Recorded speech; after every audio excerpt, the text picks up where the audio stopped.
Hello everyone. Today we are going to learn about chapter 4 of class 8 history, that is tribals, Dikus and the vision of golden age. तो इस chapter में हम देखेंगे किस किस के बारे में। सबसे पहले हम देखेंगे ट्राइबल्स के बारे में। ट्राइबल्स क्या होते हैं? इनको हम हिंदी में आदिवासी बोलते हैं। These are people who live in the forest, they have a different culture of their own. ठीक है, ये पूरे सभी से बहुत ही अलग रहते हैं, फॉरेस्ट में रहते हैं, इनके रूल्स एंड रेगुलेशंस बहुत अलग होते हैं। Now is Dikus. So Dikus were outsiders. ये वो व्यक्ति थे जिनको ट्राइबल्स जो हैं अपनी कम्युनिटी में नहीं मानते थे। For example the British people who were unaware of the tribal culture, they were perceived as dikus by these tribals. मतलब जो ब्रिटिश थे, जिनको आदिवासीज नहीं पहचानते थे, नहीं जानते थे, तो उनको आउटसाइडर की तरह मानते थे, तो उनको ये सभी व्यक्ति, ये सभी आदिवासी डीकूज कह के बुलाते थे। So, in 1895 a man named Birsa, तो बिरसा नाम का एक व्यक्ति जो 1895 में था, वो छोटा नागपुर में रहता था। छोटा नागपुर कहाँ पे है? बिहार में ये एरिया है। ठीक है, प्रेजेंट डे झारखंड में आपको ये देखने को मिलता है। तो सभी लोग क्या कहते थे कि जो बिरसा है उसके पास बहुत सारी पावर्स हैं, ये सभी जितनी भी बीमारियां हैं उनको क्योर कर सकता है और अनाज जो है उसको मल्टीप्लाई कर सकता है। तो जैसे अगर किसी की फसल कम हुई है तो बिरसा अपनी ताकतों की मदद से उस फसल को बढ़ा सकता है। तो बिरसा ने अपने आप को खुद ही कहा था कि भाई मैं भगवान हूँ, भगवान ने मुझे भेजा है लोगों की परेशानियां दूर करने के लिए, और हमें किस चीज़ के लिए और भेजा है? To free them from the slavery of the dikus. और जो आउटसाइडर्स हैं, मतलब जो बाहर से ये व्यक्ति आए हुए हैं जिन्होंने हमें बंदी बनाया हुआ है, उनकी कैद से भी मुक्त कराने के लिए भगवान ने बिरसा को भेजा है। तो इन्हीं सब चीज़ों की वजह से बहुत सारे व्यक्ति, मतलब सून्स थाउजेंड्स बिगैन फॉलोइंग बिरसा, मतलब वो बिरसा की बात मानने लगे और उसको फॉलो करने लगे।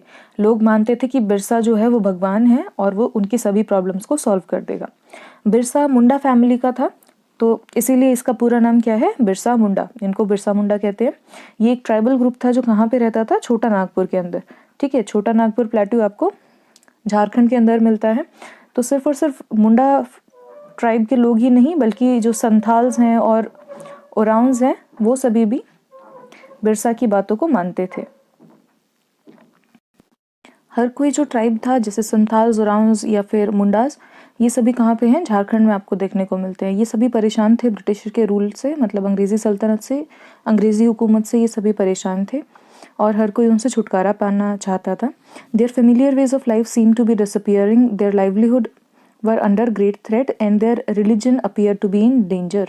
तो जो ट्राइबल्स हैं उनका कोई ऐसे बहुत ही प्रोमिनेंट धर्म नहीं होता है। एग्जाम्पल कि वो जो ट्राइब्स हैं अपना एक बहुत ही लोकल धर्म फॉलो करते हैं। दे प्रे टू नेचर, वो नेचर को भगवान मानते हैं, मतलब जंगलों को भगवान मानेंगे या फिर नदियों को भगवान मानेंगे। तो उनका जो ये प्रिमिटिव रिलीजन है ये भी खतरे में था। तो जो ब्रिटिश थे, क्योंकि वो अपना रिलीजन सबके तरफ फैलाना चाहते थे, तो इससे इनका जो ट्राइब्स का रिलीजन था, आदिवासियों का रिलीजन था, वो भी खतरे में था। तो यहाँ पे आपको एक फ़ोटो दिखाई गई है, that is of women of the Dongria committee, Dongria Kondh tribe in Odisha. They made way through the river on the way to market. मतलब जो ये औरतें हैं डोंगरिया ट्राइब की, ये मार्केट जा रही हैं नदी को क्रॉस करते हुए। So you must have read about tribal society last year. तो आपको पिछली क्लास में ट्राइब्स के बारे में थोड़ा बहुत बताया गया था। तो ट्राइब्स जो हैं वो ब्राह्मणों की तरह नहीं है। Most tribes had customs and rituals that were very different from these laid down by the Brahmins. मतलब जैसे अगर हम नॉर्मल हिंदू कम्युनिटी में देखें तो ये 4 वर्णों में हमारी सोसाइटी डिवाइड की गई है। हाई कास्ट है, लो कास्ट है। तो इस तरीके का कोई भी सिस्टम आपको ट्राइब्स में देखने को नहीं मिलता है। ट्राइब्स में काफ़ी ज़्यादा इक्वालिटी को परसीव करते हैं लोग। The society also did not have sharp social division that were characteristic of the caste society. तो जिस तरीके से आपको कास्ट वाली सोसाइटी में देखने को मिलता है कि कोई कास्ट है वो बहुत ही ऊंची जाति जिनको बोलते हैं, कोई कुछ कास्ट को हम नीची जाति बोलते हैं, तो ट्राइब्स में ऐसा कुछ नहीं होता है। बहुत ज़्यादा आपको सोशल डिवीजन नहीं देखने को मिलेगी, ये बंटवारा देखने को नहीं मिलता है। हर कोई जो एक सेम ट्राइब का था, फॉर एग्जांपल अगर हम यहाँ पे मुंडास की बात करें तो सभी जो मुंडा ट्राइब के लोग हैं वो एक ब्रदरहुड की जैसी फीलिंग को शेयर करेंगे, अपने आप को एक बड़ा परिवार मानेंगे और इसका ये मतलब नहीं है कि बिल्कुल भी यहाँ पे सोशल डिवीज़न नहीं थी। जिसके पास मान लो किसी के पास 10 गायें हैं, किसी के पास 4 गायें हैं, तो ऑब्वियसली ऐसे वाला यहाँ पे सोशल डिवीज़न होता था कि किसी के कोई थोड़ा बहुत ज़्यादा अमीर है, कोई बिल्कुल उनसे थोड़ा सा गरीब है, पर बहुत ज़्यादा आपको ये देखने को नहीं मिलेगा। जैसे डिफरेंस होता है लखपति में और बिल्कुल गरीब व्यक्ति में, वहाँ पे आपको ये सब चीज़ें नहीं देखने को मिलेंगी। यहाँ पे जो डिफरेंस है लोगों के बीच में काफ़ी कम है। How did tribal groups live, इस वाले सेक्शन में हम देखेंगे कि किस तरीके से ये ट्राइबल्स जो हैं आदिवासी ये रहते थे। तो 19th सेंचुरी में बहुत सारी इंडिया में ट्राइबल्स रहते थे। इंडिया के अलग अलग पार्ट्स में, from north east India to south India, west में भी, प्लस जो नॉर्दर्न सेक्शन है वहाँ पे भी आपको ट्राइबल्स या फिर जो आदिवासी ग्रुप हैं देखने को मिलते थे। सो सम वर झूम कल्टिवेटर्स, कुछ जो ट्राइबल्स हैं, कुछ जो आदिवासी पॉपुलेशन है वो झूम कल्टिवेशन करती थी। सो let us understand what is झूम कल्टिवेशन। तो झूम कल्टिवेशन को हम शिफ्टिंग कल्टिवेशन भी कहते हैं। ये एक स्मॉल पैच ऑफ लैंड पे किया जाता था, मतलब छोटे से एरिया में करते थे ये फॉरेस्ट के।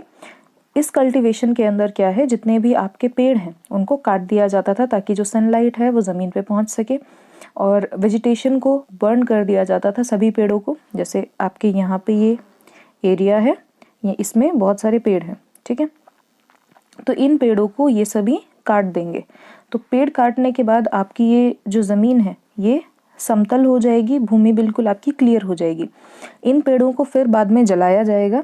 जलाने के बाद जो राख इकट्ठा होगी उस राख को ये इस पूरे एरिया के ऊपर स्प्रेड कर देंगे ताकि वो एज अ फर्टिलाइज़र, खाद की तरह वो यूज़ हो सके और पेड़ों की ग्रोथ में हेल्प करे।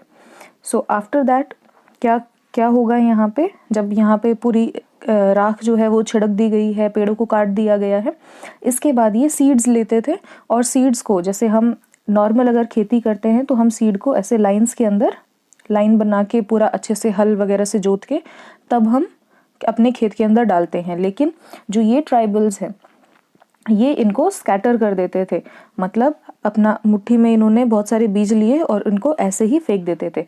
तो ये कोई भी इस तरीके से काम नहीं करते थे कि जैसे आपने बहुत सारी सॉइल अपने हाथ में बीज लिए और वो कहीं पे भी आप फेंक रहे हो, उनको ऐसे रोज़ में या फिर लाइंस में नहीं लगा रहे हो। और इनफैक्ट ये हल वगैरह का भी कोई भी यूज़ नहीं करते थे।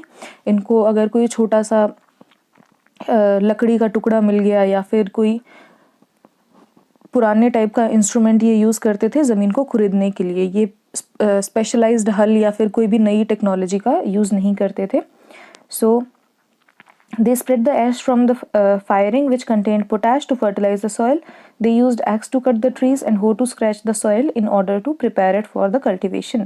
They broadcast the seeds that is scattered, मतलब ये इसमें आपको यही दोबारा बताया गया है कि ये किस तरीके से खेती कर रहे हैं कि वो सीड्स को ब्रॉडकास्ट करते थे। ब्रॉडकास्ट का मतलब होता है ऐसे ही फेंक देना। तो ये सीड्स को ब्रॉडकास्ट कर रहे हैं, स्कैटर कर रहे हैं और खेत को प्लो नहीं कर रहे, मतलब हल से खेत को नहीं जोत रहे हैं। एक बार क्रॉप रेडी हो जाती थी तो ये क्या करते हैं, अगली जगह पे चले जाएंगे। एक बार अगर इन्होंने इस वाले एरिया पे अपनी फसल को उगा लिया, यहाँ से इन्होंने पूरा जितनी भी क्रॉप्स थी उसको काट लेंगे और अगली बार एक दूसरे प्लॉट की तरफ बढ़ जाएंगे, मतलब इसके ऊपर दोबारा खेती ये लोग नहीं करते थे। A field that had been cultivated once was left fallow for several years. एक बार जिस खेत पे इन्होंने खेती कर ली उसको फिर ये फैलो छोड़ देते थे। फैलो का मतलब है कि ज़मीन को ऐसे ही छोड़ देना, उसके ऊपर दोबारा खेती ना करना। तो एक बार अगर खेती हो गई है तो उस ज़मीन को ये काफ़ी सालों के लिए फैलो छोड़ देंगे, उसके ऊपर खेती नहीं करेंगे। Shifting cultivation is found in हिली and forested tracts of north east and central India. आपको शिफ्टिंग कल्टीवेशन कहाँ पे देखने को मिलती है, नॉर्थ ईस्टर्न इंडिया में और सेंट्रल इंडिया में, मध्य प्रदेश झारखंड वाला जो एरिया है, छत्तीसगढ़ वाला, वहाँ पे भी लोग शिफ्टिंग कल्टीवेशन करते हैं। प्लस जो नॉर्थ ईस्टर्न है, मेघालय, आसाम, मिजोरम, मणिपुर वाला एरिया है, यहाँ पे भी शिफ्टिंग कल्टीवेशन देखी जाती है। तो ट्राइबल पीपल की जो लाइफ है, शिफ्टिंग कल्टीवेशन अगर जो लोग कर रहे हैं उनकी लाइफ डिपेंड होती है फ्री मूवमेंट के ऊपर। तो ये फॉरेस्ट के अंदर कहीं भी जा सकते हैं, अपनी ज़मीन को किसी भी तरीके से यूज़ कर सकते हैं और कोई भी जो इनके मनपसंद क्रॉप्स हैं उनको उगा सकते हैं। इस तरीके से ये लोग शिफ्टिंग कल्टीवेशन को प्रैक्टिस करते हैं। So there are some difficult words, so let us have a look. तो फैलो का मतलब क्या है, a field left uncultivated for a while so that the soil recovers its fertility. तो ज़मीन को जब ये लोग खाली छोड़ देते हैं ताकि जो ज़मीन है वो अपनी फर्टिलिटी को रीगेन कर सके, मतलब दोबारा से उपजाऊ हो सके, उसको हम फैलो बोलते हैं। साल एक पेड़ का नाम है, महुआ भी एक पेड़ का नाम है।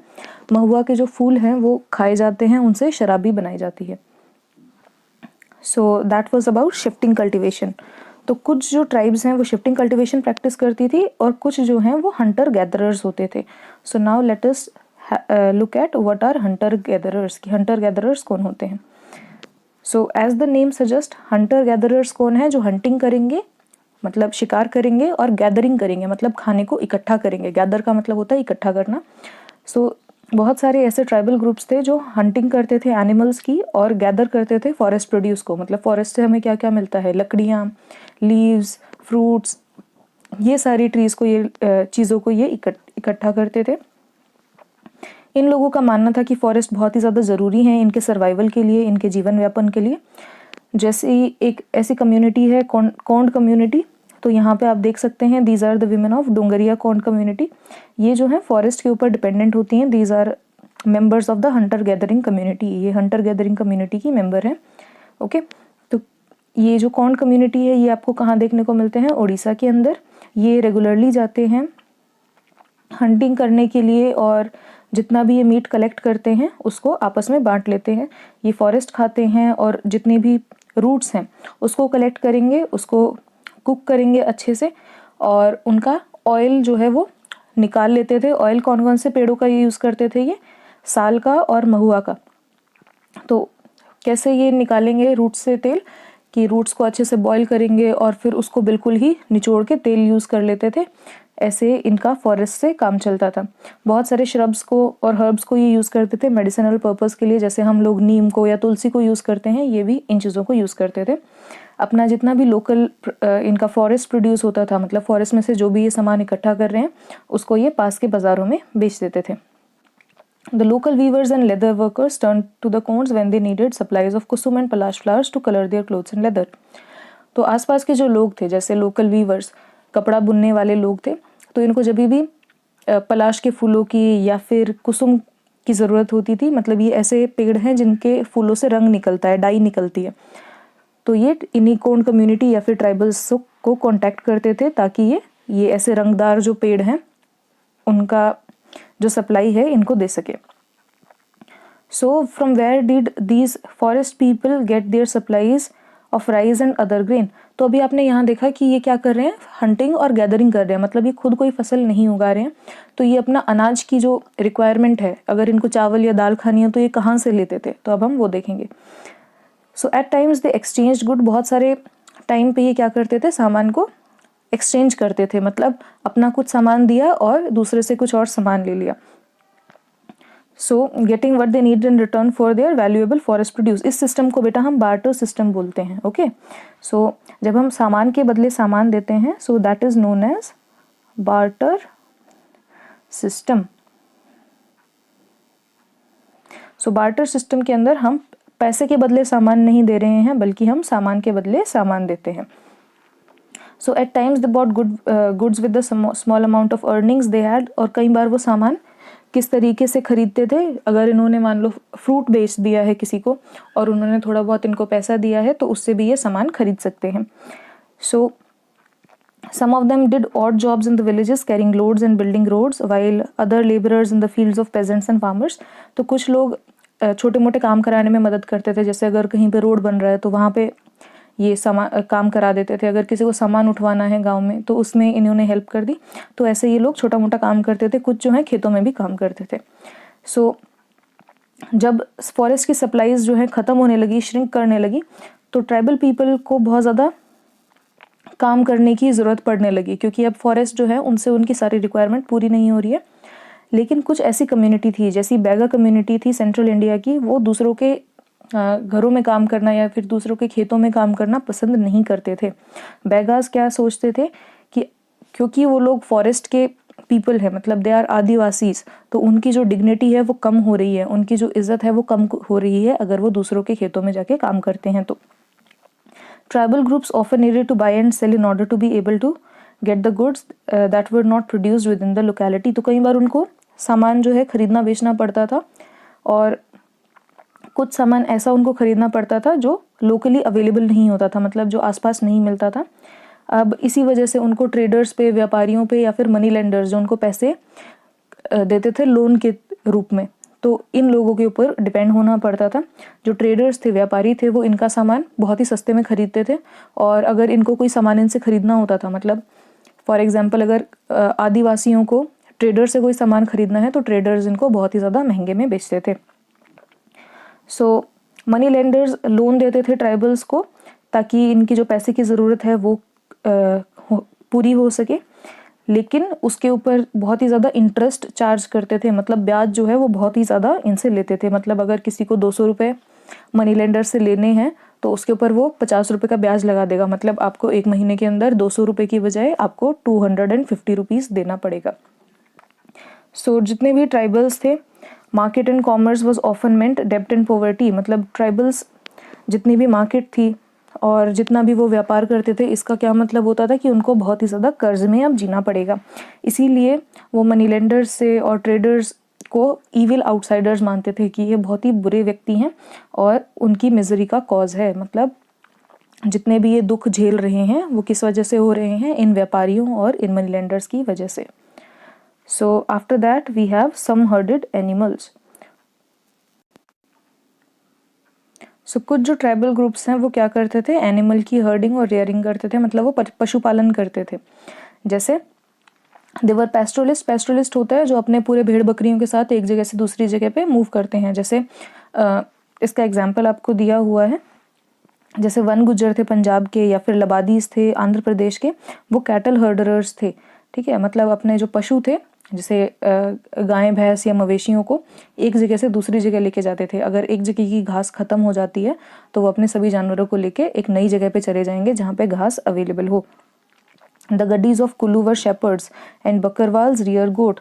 तो जो कुल्लू जो है हिमाचल प्रदेश में, वहाँ पे एक ट्राइबल कम्युनिटी है जिनको गड्डीज बोलते हैं, वो शेपर्ड थे, मतलब वो भेड़ का पालन करते थे, और जो बकरवाल हैं कश्मीर के, वो गोट्स को या फिर बकरियों को पालते थे। तो आपको याद रखना है कि कौन से ट्राइब्स कहाँ पे मिलते हैं। So we have the Van Gujjars जो कहाँ पे मिलते हैं आपको, पंजाब की पहाड़ियों में। यू हैव द लबादीज जो आंध्र प्रदेश में मिलते हैं, गड्डीज कुल्लू में, और बकरवाल्स कश्मीर में। उसके अलावा हमने किस किस के बारे में पढ़ा था, हमने मुंडास के बारे में पढ़ा है, हमने संथाल्स के बारे में पढ़ा है, और हमने उड़ीसा में पाए जाने वाली ट्राइब्स के बारे में भी पढ़ा है। And this very very important. तो आपने यहाँ पे अभी बेगा कम्युनिटी के बारे में पढ़ा था। So where are Baigas, Baigas are found in the central India. So this is the area where Baigas are found. तो ये जो व्यक्ति हैं बेगा कम्युनिटी के, ये नहीं चाहते थे कि हम किसी के भी खेतों में जाके काम करें। They thought that working in the fields would affect there dignity, कि इनकी जो है इज्जत खराब हो जाएगी अगर वो दूसरे के खेतों में जाके काम करते हैं तो। So after that we have some took settled cultivation. तो कुछ जो ट्राइब्स हैं उन्होंने क्या किया, let us revise for once. तो कुछ ट्राइब्स ने शिफ्टिंग कल्टिवेशन को प्रैक्टिस किया था। मतलब वो क्या करते थे, एक एरिया के अंदर एक एरिया है, उसको पूरा पेड़ों को वहाँ से नष्ट कर दिया और जला के, और फिर क्या करेंगे, जलाने के बाद वहाँ पे अपना थोड़ा बहुत जितना भी सीड्स वगैरह है स्कैटर कर देंगे और उसके बाद ज़मीन को खाली छोड़ देंगे। कुछ जो हैं ट्राइब्स वो क्या करते थे, देवर हंटर गैदरर्स, मतलब वो जानवरों को मार के खाते थे या फिर वो गैदरिंग करते थे, मतलब फॉरेस्ट का जितना भी प्रोड्यूस है उसको इकट्ठा करते थे। The third type of tribals were देवर हर्डर्स, मतलब वो जानवरों का पशुपालन करते थे। दे डिड हंटिंग, वो रेयरिंग करते थे जानवरों की, मतलब पशुपालन करते थे। उसके बाद जो लास्ट टाइप के लोग थे ट्राइबल्स में, वो सेटल्ड कल्टिवेशन, मतलब एक ही जगह पे बस के वो रहते थे। Even before the 19th century कुछ ट्राइबल्स जो थे वो सेटल डाउन होना शुरू कर दिया था उन्होंने, मतलब अब वो जगह जगह नहीं घूमते थे, अब उन्होंने एक ही जगह पे अपनी जो फील्ड्स हैं उनको रख लिया था, मतलब और एक ही जगह पे उन्होंने रहना शुरू कर दिया था। धीरे धीरे उन्होंने हल का यूज़ करना चालू कर दिया and gradually got rights over the land they lived on. और पहले तो क्या होता था कि उनके पास कोई फिक्स्ड लैंड नहीं थी, वो एक जगह से दूसरी जगह जा रहे हैं, लेकिन अब जो है ये एक ही जगह पे रहना इन्होंने शुरू कर दिया और जो ये ज़मीन है अब ये इन्हीं के नाम हो गई। Okay, so in many cases the Mundas, like the Mundas of the Chhota Nagpur, the land belong to the clan as a whole. तो जैसे मुंडा ट्राइब में क्या होता था कि जो ज़मीन है वो एक व्यक्ति की नहीं है, बल्कि पूरे मुंडा ट्राइब जो है पूरा, उसके अंदर कितने भी व्यक्ति हों तो ये सभी की एक पूरी हमारी ज़मीन होगी, एक किसी व्यक्ति की नहीं है। So all members of the clan, जितने भी मेंबर हैं क्लान के, उनको क्या माना जाता था कि ये सभी डिसेंडेंट हैं ओरिजिनल सेटलर्स के, who had first cultivated the land, मतलब जितने भी जो लोग पूर्वज हैं उन्हीं के ये वंशज हैं, तो सभी का इसी ज़मीन के ऊपर हक है। तो कुछ जो कई बार क्या होता था, very often some people with in the clan acquired more power than others, some became chiefs and other followers.